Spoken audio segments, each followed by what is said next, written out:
Hey, what's up everybody? So I wanted to do a video on, it's kind of a broad subject. So community, all right? Something that I've always found strange, just building different engines, doing different vehicles. Every community is different and they have different kinds of people in them. And, probably one of my favorite communities has been the Ford Windsor community.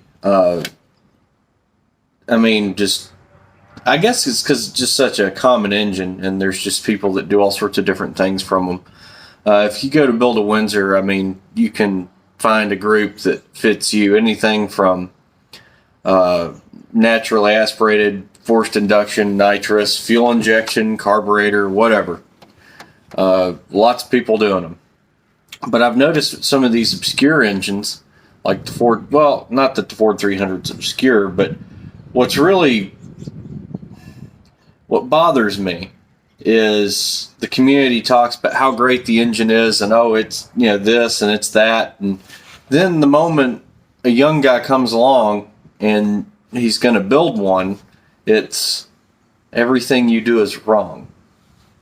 It's that's not enough camshaft, and then you pick a camshaft. That's too much camshaft, and it's like, good Lord, I'm going by the recommendation of the cam manufacturer for my vehicle. What a lot of people don't get, and it goes for any engine, when you're picking components, it's not just based on the engine, it's based on what the engine is in.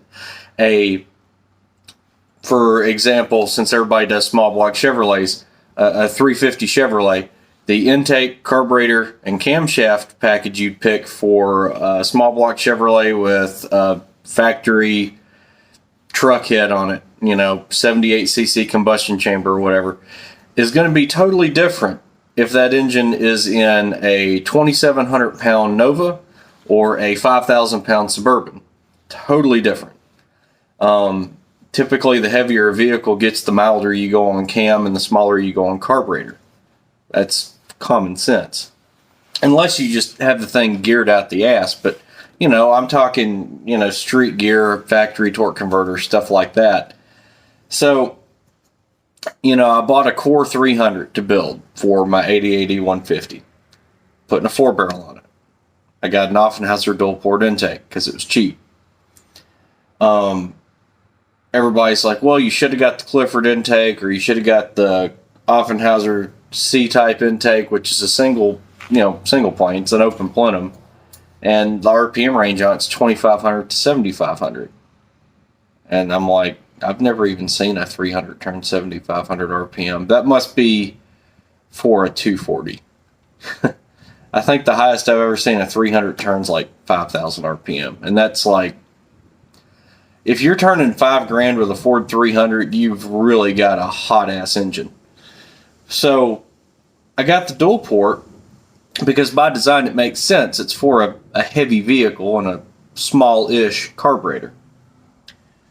Well, and it's nothing personal with anybody I'm going to mention. That's why I'm not even mentioning names. I don't really understand it. I'm on a fairly well-to-do forum as far as the Ford 6 stuff goes, and I was told that my engine combination is going to make 150 horsepower. So let's get this straight. A 300 cubic inch engine. I have a 1981 Ford 300 that I'm starting with as a core. It's an 8-to-1 compression engine. Yeah, it's nothing. I think they're rated for 115 horsepower stock. Okay.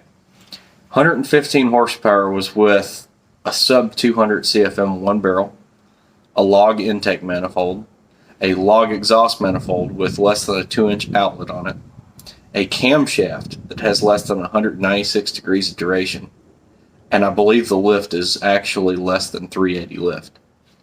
Okay. So you're telling me, and the big problem with the Ford 300 is it's absolutely strangled by the cylinder head, the induction, and the exhaust manifold. That's why the EFI engines are rated for 150 horsepower. It's not because it's fuel injected. It's because it has split exhaust manifolds. It's not ramming a cork up its ass, and it has an intake manifold that flows more than a log with a 180 CFM carburetor on it. Does it make torque? Yeah, that long runner EFI intake probably makes torque. I have noticed on 302s that have the big long runner truck intake on them that are EFI, when I take it off and put a carburetor on them, they make more horsepower, but they do lose some low end torque. Significant, like probably 20 or 30 foot-pounds is what it feels like to me. So I'm not saying that that's BS. That's legit.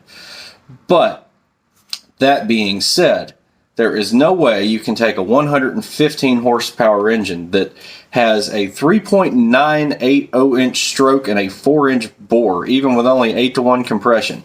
There's no way you can go through that cylinder head and port it, do a really good job porting it, do bowl work, actually cut the ledge out from behind the valve seat and back cut the valves. I mean, on any engine, head work like that is, even with the crappiest cylinder, has good for at least 20 horsepower, at least. I've seen some engines pick up 40 and 50 horsepower if they're really bad. Especially if you go through the chamber and deshroud the valves and you're doing stuff like that. Compression ratio aside, just specifically speaking airflow, it makes a big difference. So you're telling me a 115 horsepower engine, that's what it made stock. We do all that to the cylinder head, and we go from a camshaft that's less than 196 at 50, and we go to 204 at 50, because I picked a cam based on my vehicle weight and torque converter, not on just peak power. I'm not concerned about what it does peak power on the dyno. I'm concerned about what it's doing from idle to 4,000 RPM, because it's in a 4,400 pound van. Everything below 2,000 RPM, you may not see it on a dyno. It matters a lot in a street vehicle. It's almost everything, especially if it's something you're driving. So you're telling me going from a 196 to a 204, and then going from less than 380 lift to 440.448 lift with that kind of head work, that is a dramatic difference in airflow. You're talking about bringing the volumetric efficiency of an engine from like 0.70 to like 0.85, 0.86, 0.87.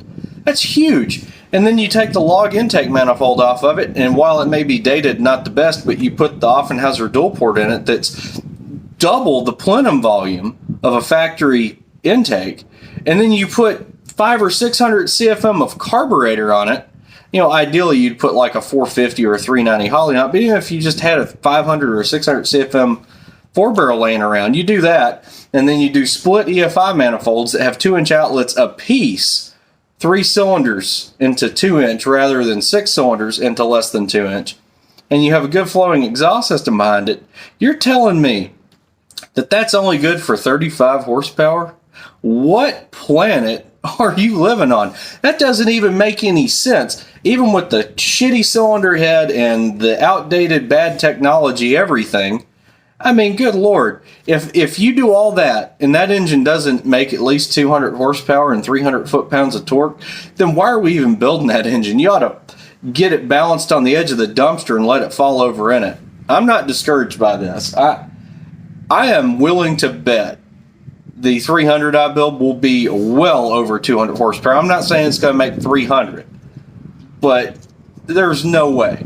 No way. And I've picked a lot of the components based on my vehicle. 4,400 pound van, and I was wanting to run a stock torque converter. And everybody said, well, why are you running a 308 gear? I'm like, well, I mean, if you have a 6,000 RPM engine, sure, put a 331 or a 355 in it. Let's not forget that a 300, I think its factory redline is like 4,000 at the most, probably less, probably 3,500. This van in drive, I think, shifts probably below 3,500 RPM at wide open throttle. It probably shifts at like 3,200, just going by ear. I don't care what it does over 4,000 RPM. I don't care about peak power. I picked a camshaft and a combination in hopes of having good off-idle throttle response and torque to get this big vehicle moving, and its peak torque to be somewhere around 1,800 to 2,200, preferably more towards 1,800. Because going down the road, this thing lives at between 1,500 and 2,200 RPM just driving around. Why wouldn't you want it making its peak torque where you drive it all the time? That's just common sense. And it's frustrating. It's like, and then people are like, well, you know, the carburetor will never be as good as fuel injection.